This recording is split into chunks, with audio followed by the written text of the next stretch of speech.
ये कहानी है शालिनी की। शालिनी बचपन से ही होशियार और जिद्दी स्वभाव की लड़की थी। वो पढ़ाई में हमेशा आगे रहती थी, अपनी क्लास की टॉपर थी और स्कूल टीचर्स की चहेती थी।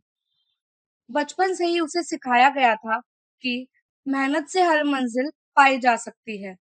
उसके स्कूल के टीचर्स कहते थे, यह लड़की बहुत आगे जाएगी। घर वालों को भी उस पर गर्व था, लेकिन साथ ही उनकी चिंता भी उतनी ही बड़ी थी। हर माँ-बाप की तरह वह चाहते थे कि उनकी बेटी जल्दी से जल्दी बस जाए। शालिनी की मम्मी अक्सर कहती थीं, बेटा, पढ़ाई ज़रूर करो, लेकिन ज़िंदगी सिर्फ पढ़ाई नहीं होती। आखिर में तो सबको घर बसाना ही पड़ता है। शालिनी सुनकर मुस्कुरा देती, लेकिन मन ही मन सोचती थी कि लोग हमेशा शादी की ही क्यों बातें करते हैं? क्या और कुछ नहीं है इस दुनिया में? उसे लगता था जैसे औरत की पूरी पहचान सिर्फ शादी और घर गृहस्थी तक ही सीमित कर दी जाती है। कॉलेज खत्म होते होते उसके रिश्ते की बातें शुरू हो गई। एक दिन उसकी मम्मी ने कहा, शालिनी बेटा, अब तुम्हें शादी कर लेनी चाहिए।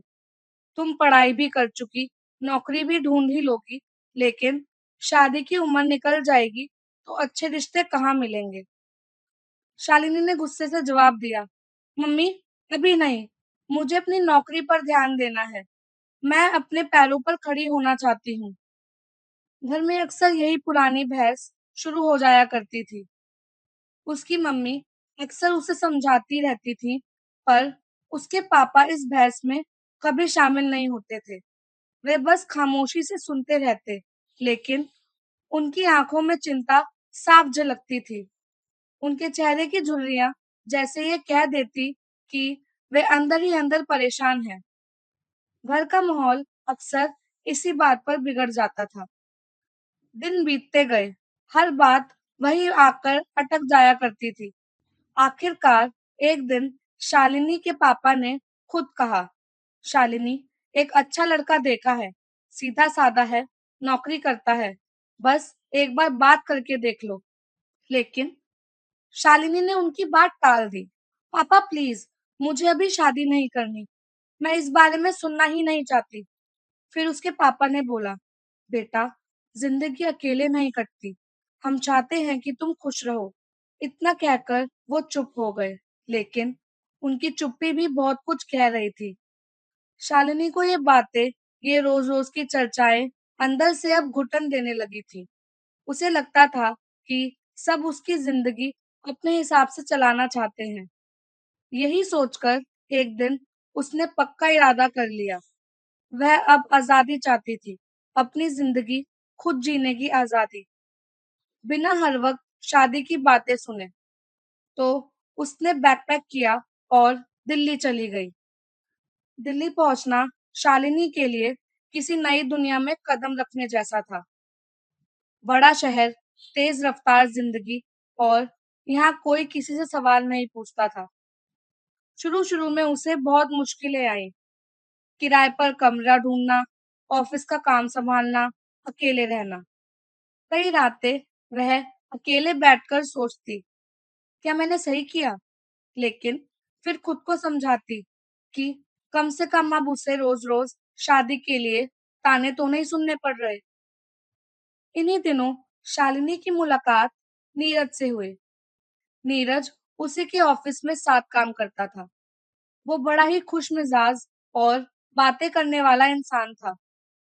जब भी वह साथ होता था, माहौल हल्का-फुल्का हो जाता था। धीरे-धीरे दोस्ती बढ़ने लगी और मुलाकातें लंबी होने लगी। एक शाम कॉफी पर नीरज ने कहा, तुम्हारे साथ बातें करके लगता है जैसे मैं तुम्हें बहुत सालों से जानता हूँ। शालिनी मुस्कुरा दी, मुझे भी, शायद इसलिए क्योंकि मैं भी तुम्हारे सामने खुलकर बोल पाती हूँ। दोस्ती धीरे-धीरे रिश्ते में बदल गई। शालिनी पहली बार किसी के इतने करीब आई थी। उसे लगने लगा कि शायद ये वही है जिसकी उसे तलाश थी। कुछ ही महीनों में वे दोनों लिव इन रिलेशनशिप में रहने लगे। शुरुआत में सब कुछ बहुत अच्छा था। दोनों साथ हंसते, घूमते, बातें करते। शालिनी को लगता था कि उसे उसकी आज़ादी और उसका साथी दोनों मिल गए हैं। अब किसी को जवाब देने की ज़रूरत नहीं, न शादी का दबाव, न रोक-टोक। उसके हिसाब से यही असली आज़ादी थी। लेकिन धीरे-धीरे वक़्त बदलने लगा। नीरज अब पहले जैसा नहीं रहा। कभी देर रात तक बाहर रहता था, कभी फ़ोन पर किसी और से बातें करता था। शालिनी को फ़र्क महसूस होने लगा। एक रात उसने पूछा, "नीरज, क्या हो गया है? तुम पहले जैसे क्यों नहीं रहे?" नीरज ने सिर झुका लिया। "कुछ नहीं, बस काम का दबाव है।" "नहीं, ये सिर्फ काम नहीं है। तुम मुझसे दूर हो रहे हो। सच बताओ।" नीरज चुप रहा, फिर बोला, "मेरे घरवालों ने मेरी शादी तय कर दी है।" शालिनी के पैरों तले ज़मीन खिसक गई। "क्या? और हमारे बारे में?" "ये रिश्ता चल नहीं सकता। मेरे घरवाले कभी नहीं मानेंगे कि मैं लिव इन में रह रहा था। मैं मजबूर हूँ।" उसकी बातें सुनकर शालिनी की दुनिया बिखर गई। "मजबूरी? तुम्हारे लिए इतना आसान है? और मैंने तुम्हारे लिए सब छोड़ा था।" नीरज ने नज़रें चुरा लीं। "मैं कुछ नहीं कर सकता। प्लीज़ समझो।" कुछ दिनों में नीरज उसकी ज़िंदगी से चला गया। अब शालिनी अकेली हो गई थी। वही दिल्ली जो कभी उसे आज़ाद महसूस कराती थी, अब बेरहम और खामोश लगने लगी। उसके लिए ऑफ़िस जाना बोझ बन गया था। काफ़ी सोचने के बाद उसने घर लौटने का फ़ैसला किया। उसकी मम्मी ने उसे कसकर गले लगाया, लेकिन उसके पापा की आँखें बहुत कुछ कह रही थीं। शालिनी समझ गई कि पापा को सब पता चल चुका है, उसके लिव इन के बारे में। किसी ने बताया हो या उन्होंने अंदाज़ा लगाया हो, पर उनके चेहरे की खामोशी साफ बता रही थी कि वे सच्चाई जानते हैं। फिर भी उन्होंने कुछ नहीं कहा। कुछ दिन बीत गए। एक शाम उसके पापा ने सिर्फ इतना पूछा, "खुश हो?" शालिनी टूट गई। उसकी आंखों से आंसू बहने लगे। "पापा, मुझे माफ कर दीजिए। मुझसे गलती हो गई। मैंने सोचा था कि मैं सब जानती हूँ, पर असल में मैं रास्ता भटक गई थी। जिस इंसान पर मैंने खुद से भी ज्यादा भरोसा किया, उसने ही मुझे धोखा दे दिया।"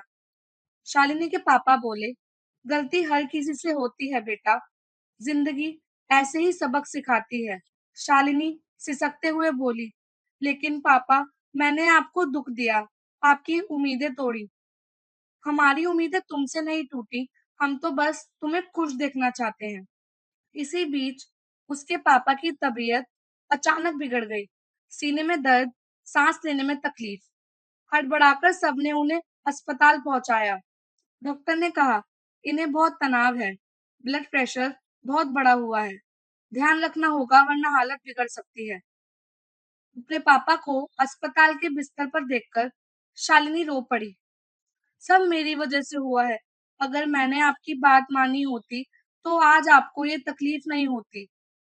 उसके पापा ने बोला, "बेटा, अगर तू टूट गई, तो हम भी टूट जाएंगे। जिंदगी में गिरना गुनाह नहीं है। गुनाह है गिरकर उठना छोड़ देना।" उस दिन शालिनी ने मन ही मन तय कर लिया कि अब वह पापा मम्मी को और दुख नहीं देगी। कुछ हफ्तों बाद शालिनी के पापा घर लौट आए। माहौल धीरे धीरे पहले की तरह नॉर्मल होने लगा। एक दिन उसके पापा ने फिर कहा, "जिस रिश्ते की मैंने बात की थी, वो अब भी है। लड़का अच्छा है, सीधा साधा है, समझदार है।" शालिनी ने सर झुका लिया। "हाँ पापा, मैं तैयार हूँ।" उसकी मम्मी की आंखों में आंसू आ गए और उसके पापा की आंखों में सुकून लौट आया। शालिनी जान चुकी थी कि उसका यह फैसला अब मजबूरी नहीं है, बल्कि समझदारी है। उसने समझ लिया था कि असली आजादी का मतलब घर छोड़ देना नहीं, बल्कि सही फैसले लेना है। तो दोस्तों, याद रहे, जिंदगी में गलती करना बुरा नहीं है, लेकिन उस गलती से सीखना जरूरी है। कई बार हम आजादी की तलाश में ऐसे रास्ते चुन लेते हैं जो हमें तोड़ देते हैं, लेकिन जब हम अपनों की तरफ लौटते हैं, तो वही हमें फिर से खड़ा कर देते हैं। असली आजादी वही है जिसमें जिम्मेदारी और भरोसा दोनों शामिल हो। अगर आपको ये कहानी दिल से छू गई हो, तो कृपया इस वीडियो को लाइक करें और अगर आप इस चैनल पर नए हैं, तो सब्सक्राइब करना ना भूलें ताकि अगली कहानी की जानकारी सबसे पहले आप तक पहुंचे। धन्यवाद।